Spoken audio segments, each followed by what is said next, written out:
So Jim's experience was hitting the ground before the ball a little too much, right? Chunking it, may I? Yeah. Okay, cool. What was your experience? I am getting wristy or scoopy. A little scoopy? Yeah. Okay. Instead of, and I'm extending more. Okay. What do you got? Oh, just trouble not hitting it, but just the whole concept of get out of it. Okay. To a finish. Okay. You know, versus just hitting you're done. Yeah. Fair. How about you, Brady? I hit my best shots when I maintain that kind of pressure. A little push? Yeah. Yeah. So, you know, it's interesting that when you start looking at this, you can look at this a couple ways. You know, golf's complex because we have this, you know, you've got this triangle, it moves. You've got, you know, this connection area where you put your hands on the golf club. It can change the radius a ton. So I could stand in here with this math and say I put a protractor on that line. So there's a straight line 180 degrees. Fair enough?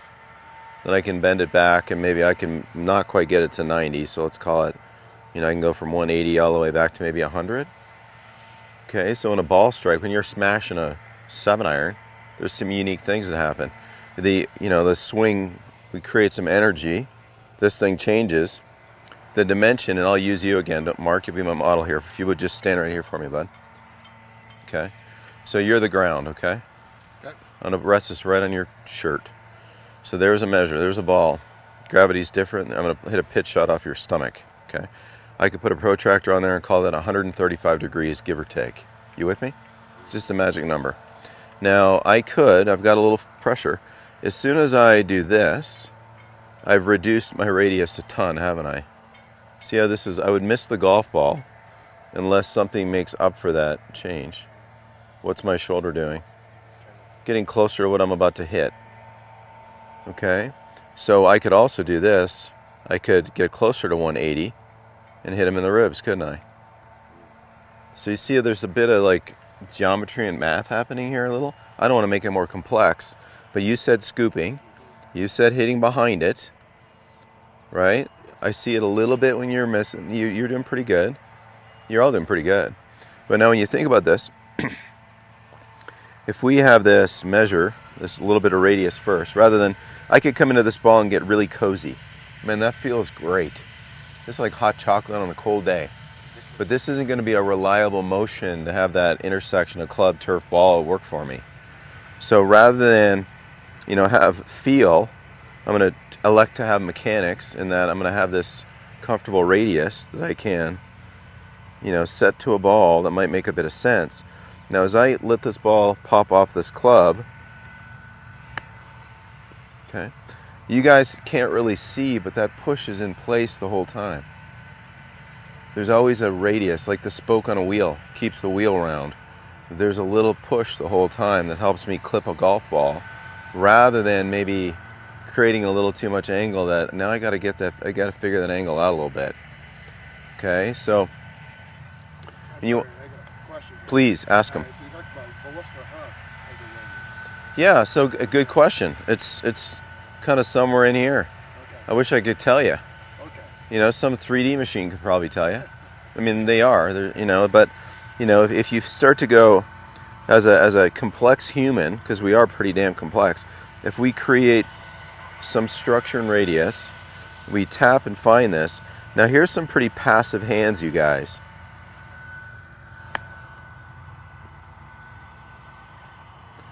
Did I do a whole lot of stuff with these guys?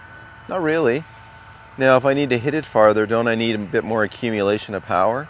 And then maybe I would bend my arm a bit for that risk of power. Maybe I would take on a little more hinge for the need of power.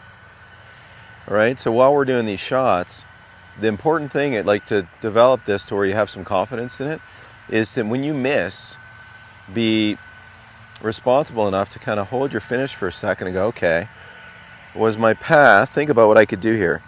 I could have a path 2 inside out. Where's my low point want to go? Yeah, way behind. 2 outside in. Where's my low point want to go? Too far forward. I could mess the geometry of this and have something that I get scoopy and get too long too fast. What's in the way? The earth. Okay. You know, so if you get too long too fast by taking an angle and making it straight, the ground's in the way. What's the response from that? The brain's pretty cool. I used to have this squirt gun at golf camp, and I would say, okay, come here for a sec, Brady. $100. Here you go, bud. Don't blink. $100. It's yours. This is a kiddie squirt gun. I promise it won't hurt you. Don't blink. Do you think anybody could take the $100? No way.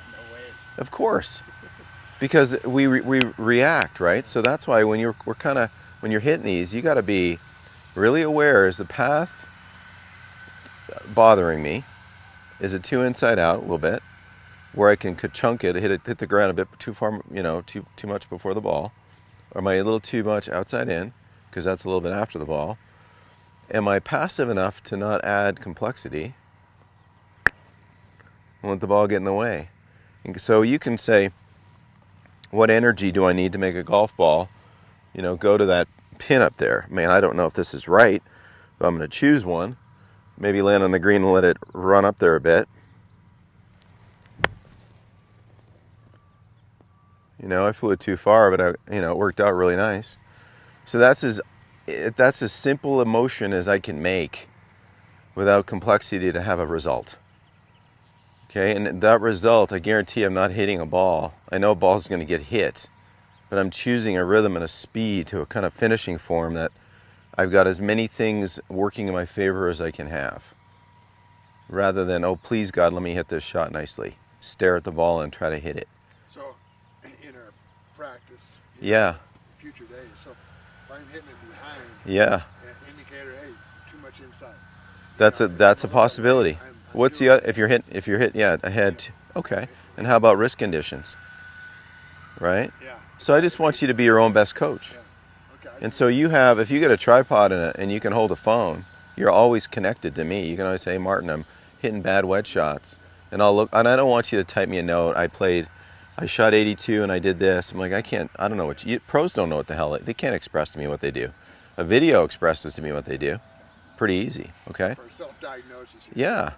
You know, Katie played at the highest level. I'm sure there's moments she's like, oh my gosh, I'm frustrated. I'm not hitting it well. A coach can look at a swing and go, yeah, it's a little bit, you know. So let's come back to this, guys. A little bit more awareness of, you know, passive hands, pace, collecting the ball. This is a basic pitch shot, and it's hard. It's harder than it looks. You know, and this, you got fescue grass, pretty tight. See yourself in your finishing form, just beautiful rhythm, gathering up a ball on the way to that finishing form. Really good, Brady. See, Shay, I love that, dude. That to me is way simpler. Okay. You know what I mean? When you said that, I practice with that two-striker ball when I'm playing really well. Yeah, good. And is that the same? Yeah, of course it is. I brought some in case somebody's real spastic. I'll give you one.